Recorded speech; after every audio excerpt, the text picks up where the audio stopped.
Hey everyone, Priv here, third year Canadian med student, and welcome to my med school vlog.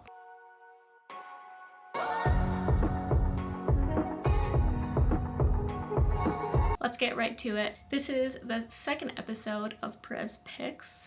If you want to watch the first one from a few months ago now, you can click right on up there. Hopefully I'll be doing these more often as I originally intended to before I got more busy. First, I'll talk about books to read in quarantine, and then how to learn Farsi, which can really be applied to learning any language. And if you want easy access to what I'll be talking about, you can go ahead and click the timestamps below for easy navigation. So the first book, The 7 Habits of Highly Effective People by Stephen Covey. Covey talks about a model which includes 6 habits, as you can see here, and 3 different levels of what he calls the maturity continuum.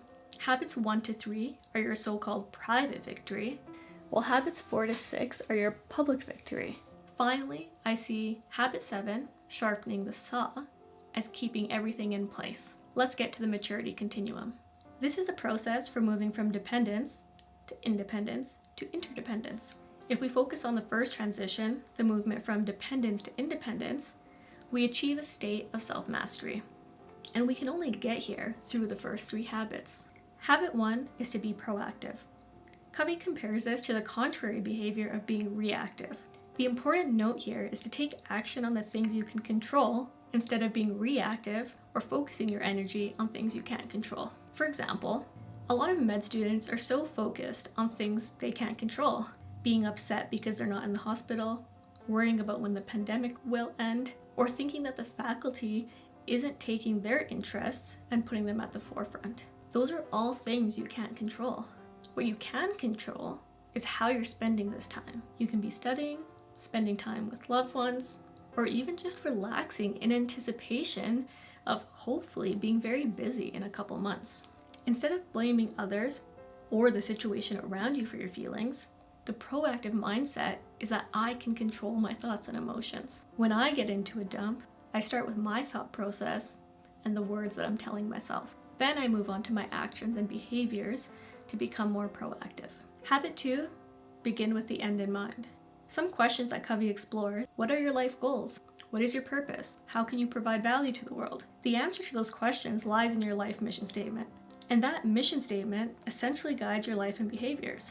For example, if your friend approaches you for a business idea that will give you an extra $1,000 per month for, let's say, 50 hours of work, but that would mean giving up coaching your kid's soccer team, your mission statement can help guide you. If providing your family with financial resources or becoming a better entrepreneur, let's say, is most important, you will likely choose a business. But if spending quality time with your kids is most important, then you would likely choose the coaching.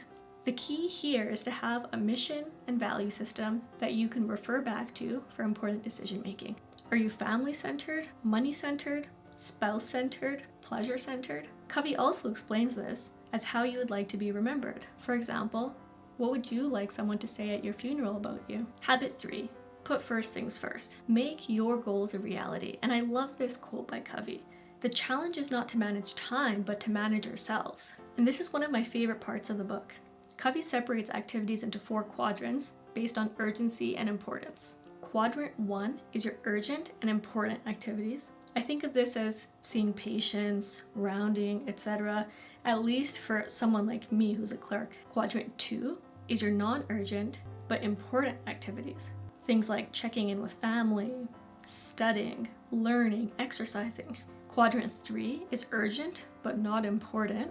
I see these as email replies, meetings that you're pulled into, or when you're given tasks with the illusion of importance. These are often other people's problems. Finally, quadrant 4 are the non-urgent and unimportant tasks. This is where I'm trying to get out of right now. Reality TV, scrolling social media. For some people, this is partying.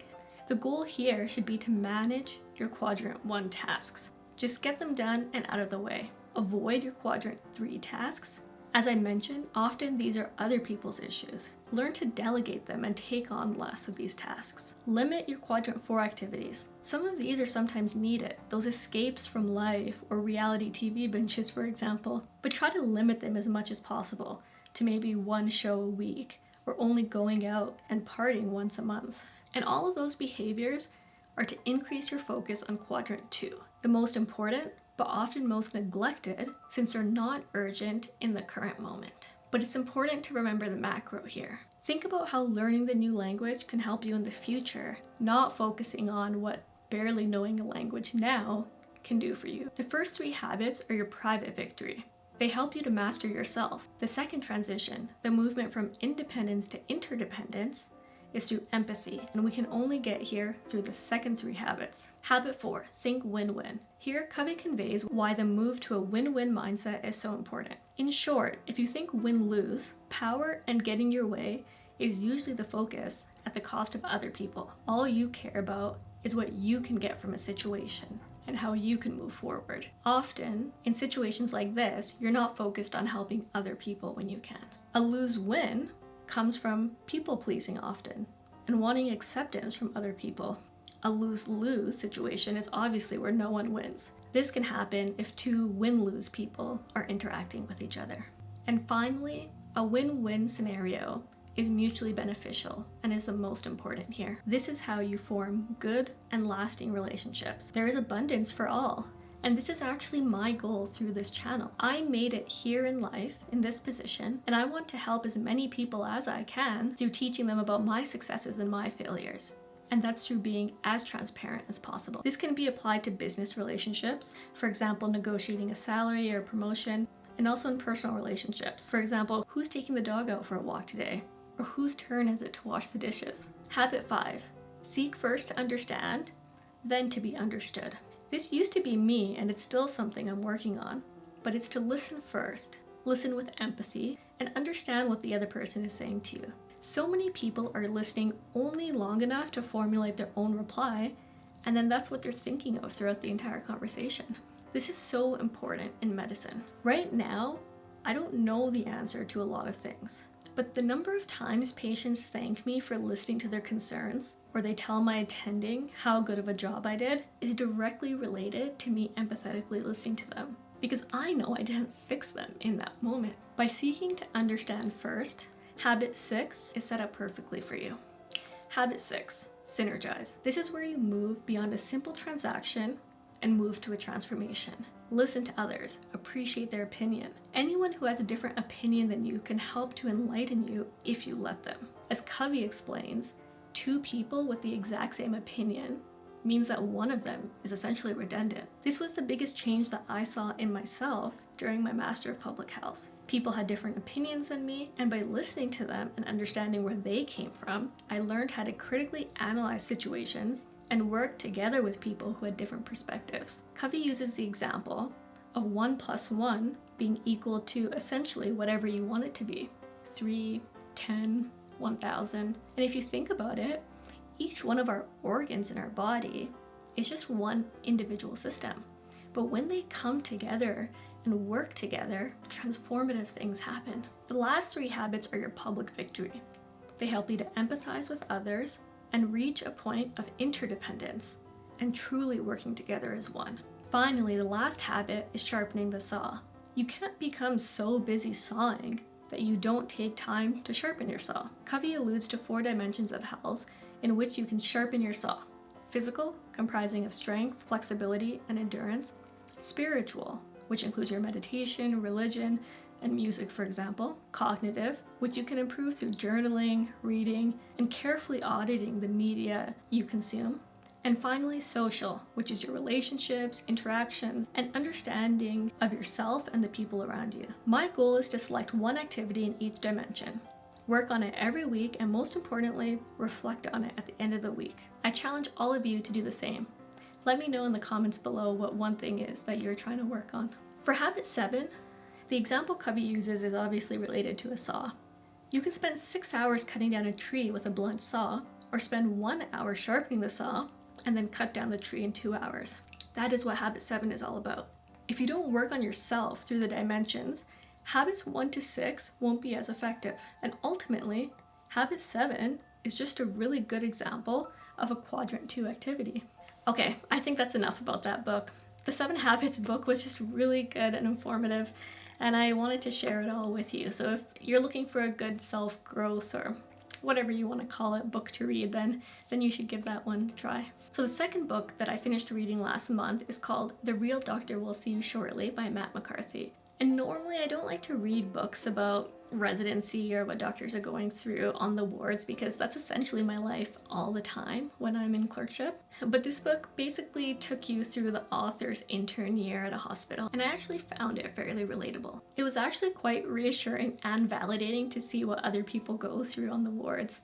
It's applicable to really any situation of patient interaction and any time you're learning on the wards. I won't explain any more about it, but it was a quick and easy read. So if that's something you're interested, I'll leave that there. Finally, the book I'm reading right now is called A Little Life. It's quite lengthy, so if you don't see it in May's picks, then look out for it in June. And if you have any thoughts about the book, leave them down in the comments below, but please don't give me any spoilers because I haven't finished reading it yet. The second thing I wanted to talk about for my April favorites is learning. Not only did I want to talk about how to learn Farsi, but I wanted to talk about some resources that I've been using because it is applicable to other languages as well, if that's something you're interested in doing. So the first resource, I have to read it off because it's quite long, but it's called the Defense Language Institute Foreign Language Center. And what this is I think it's through the US military or something like that, but it's a government website and it goes through all of these different languages that people in the military use before they're deployed to a certain country to familiarize themselves with the language. I started off with just the simple alphabet, going through numbers, things like that, and then it goes through different things, like obviously things related to the army, like are there any weapons in here or are there any bombs here? And the reason why I'm laughing is because my partner is Farsi speaking, and when I first learned how to speak Farsi or start to learn, I went through, hello, how are you? And then the third question I asked him was, are there any guns in here? And he was quite taken aback by that one. But another good thing about this website is that because in the army there's often medical scenarios, it does go through some parts where I learn, are you hurt? Is anything bleeding? Things like that related to health and safety. So I do find that quite interesting. There's a whole bunch of languages on there, so if you're looking to learn, that's a good thing to check out. Another one is learning Farsi with Reza Nazari. If you search up Reza Farsi, it will come up, and his channel has been very informative for me. I believe he's a Farsi teacher, and all of his videos are related to how to learn Farsi when you're a native English speaker. I'm not going to explain everything he has on his website, but check it out. And this is just an example of searching up resources that are available to you for free. And through that, I'm learning common phrases, common words, conversational prompts, not just your regular, this is an apple or this is an orange, and I'll get to that next. And the last thing is how to learn Farsi through Rosetta Stone. I've heard a lot about Rosetta Stone in the past, and honestly, I'm not big on paying for things when we have free resources to us. I've talked about this previously, but do you want to pay someone for interview tips for the MMI, or someone like me who's been through, who can give you good resources? I can give them to you for free. And I think a lot of times people do take advantage of that. I don't think teaching a language is necessarily taking advantage of anyone, but I would like to make the most of all of the free resources that I have available to me because they are there. So with Rosetta Stone, the reason why I started using it was because someone sent me a link to a free subscription during this COVID time. So I'm not paying for it, but because I'm in school, I can't remember the details of it, but I think it's because I'm in school right now, it gave me a free subscription. And through that, I'm learning about the simple way to structure a sentence. So this is where I get my, this is an apple, or this is an orange, or he is eating rice, those types of sentences. And they are very basic, not the most applicable to a regular conversation, but it's really good at teaching you pronunciation of words, but also grammar and sentence structure. All right, so that is basically the end of Priv's picks for April. I hope you enjoyed that. And if you have any questions or comments, please leave them below. If you like this type of video and want me to continue making them, give me some feedback, I'd love to hear it. And if you got this far, please like this video down below and don't forget to subscribe to my channel. All right, I'm gonna leave it there. As always, I will see you in the next one.